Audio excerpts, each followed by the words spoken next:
पुराधिरूढ़ शयनम महाधनम विबोध्यसे य स्तुति गीति मंगलई अदब्र दरभाम अधिशय्य सस्थलिम जहासी निद्राम अशिवई शिवारुतई। पूर्व श्लोकों में हमने पढ़ा कि द्रौपदी राजा युधिष्ठिर से भीमसेन, अर्जुन, नकुल और सहदेव की दीन अवस्था का वर्णन करती है। इस श्लोक में द्रौपदी राजा युधिष्ठिर को उसकी दीन अवस्था की याद दिलाती है कि महाराज, आपकी पूर्व में सिंहासनारूढ़ होने पर क्या दशा थी और वर्तमान में आपकी क्या दशा हो गई है। पुराधिरूढ़ शयनम महाधनम विबोध्यसे यह स्तुति गीति मंगलई अदब्र दर्भाम अधिशय्य सस्थलिम जहासी निद्राम अशिवई शिवारुतई। अन्वय, यह महाधनम शयनम अधिरूढ़ स्तुति गीति मंगलई पुरा विबोध्यसे सह अदब्र दर्भाम स्थलिम अधिशय्य अशिवई शिवारुतई निद्राम जहासी। यह तुम महाराजा युधिष्ठिर, जो महाराज युधिष्ठिर महाधनम अत्यधिक मूल्यवान स्वर्ण रत्न इत्यादि से जड़ित, महाधनम शयनम शैया पर, पलंग पर, अधिरूढ़ आरूढ़ हुए, शयन करते हुए, स्तुति गीति मंगलई सद्गुणों के वर्णन तथा विभिन्न मांगलिक गीतों के द्वारा विबोध्य से जगाए जाते थे। हे राजन, जो आप पूर्व में बहुत ही मूल्यवान स्वर्ण रत्न जड़ित पर्यंक पर शयन करते थे और विभिन्न मांगलिक गीतों के द्वारा जगाए जाते थे, और वर्तमान में आपकी क्या दशा हो गई है। अदब्र दर्भाम स्थलिम, अर्थात कुशों से व्याप्त स्थल पर, कुशों से व्याप्त विभिन्न तरह की घास से व्याप्त इस जंगल पर अधिशय्य शयन करके अशिवई अमंगल कर्णकटु शिवारुतई सृगालियों के शब्दों के द्वारा, सियारों की आवाज से निद्राम जहासी निद्रा का परित्याग करते हो। द्रौपदी राजा युधिष्ठिर से कहती है कि हे राजन, एक समय ऐसा था जब आप सिंहासनारूढ़ थे, उस समय आप बहुत ही मूल्यवान स्वर्ण रत्न जड़ित पलंग पर सोते थे और विभिन्न मांगलिक गीतों के द्वारा आपकी निद्रा त्याग होता था, विभिन्न मांगलिक गीतों के द्वारा आप जगाए जाते थे। और वहीं वर्तमान में आपकी दशा ये हो गई है कि आप घास फूस से युक्त इस जंगल में शयन करते हो और प्रातः काल में सियारों की आवाज से आप जगाए जाते हो। पुरोपनीतम नृप रामणीयकम द्विजातिशेषेण यदे तद अंधसा तदद्यते वन्य फलाशिनः परम परैति कार्श्यम यशसा समम वपुः। द्रौपदी राजा युधिष्ठिर को उसकी वर्तमान दीन अवस्था का वर्णन करते हुए द्रौपदी राजा से कहती है, अन्वय, नृप यद एतत् पुरा द्विजातिशेषेण अंधसा रामणीयकम उपनीता वन्य फलासिनः ते तद वपु अद्य यशसा समम परम कार्श्यम परेति।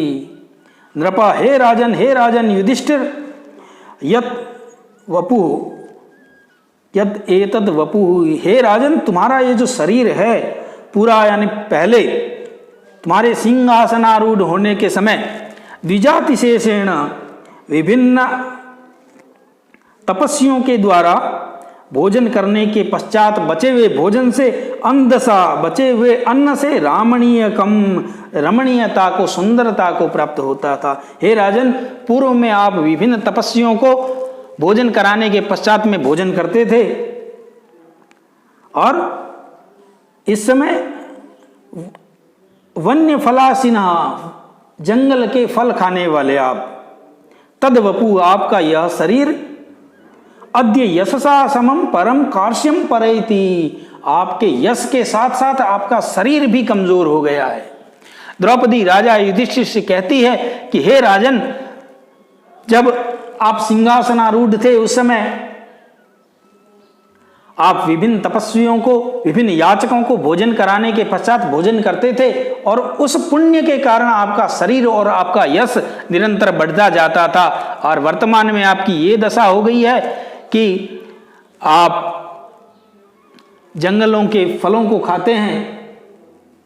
और प्राचीन काल में जब आप सिंहासनारूढ़ थे तब विभिन्न तपस्वियों को भोजन कराने के पश्चात में भोजन करते थे, जिस पुण्य के कारण आपका यश भी फैलता था और आपका शरीर भी पुष्ट रहता था। लेकिन वर्तमान में आपकी ये दशा हो गई है कि आपके यश के साथ साथ आपका शरीर भी कमजोर हो गया है।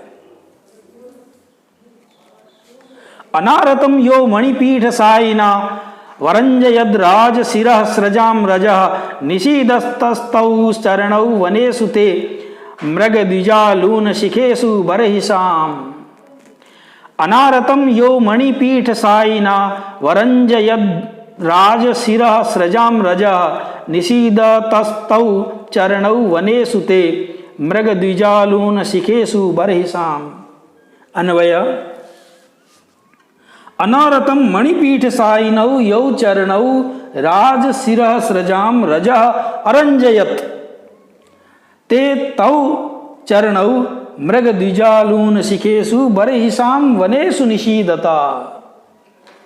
द्रौपदी राजा युधिष्ठिर से कहती कि हे राजन, एक समय ये था कि आपके ये चरण हैं वो रत्न जड़ित पीठ पर विराजमान होते थे, और एक समय ये है कि आप इन जंगलों में पैदल ही भटकते रहे हैं। अनारतम निरंतर मणिपीठ सायिनौ रत्न जड़ित पादपीठ आसन पर जो आपके चरण हैं पहले विद्यमान रहते थे। मणिपीठ सायिनौ यौ चरणौ, आपके जो चरण मणिपीठ सायिनौ रत्न जड़ित पीठ पर विराजमान होते थे। और राज शिरः स्रजाम रजः अरंजयत, और आपके अधीन राजाओं के सिरों पर गले में जो पुष्प मालाएं हैं उनके पराग से आपके पैर रंजित होते थे, सुशोभित होते थे। राज शिरः स्रजाम, अधीनस्थ राजाओं के सिर पर स्थित पुष्प मालाओं का रजह पराग अरंजयत सुशोभित होता था, अलंकृत होता था।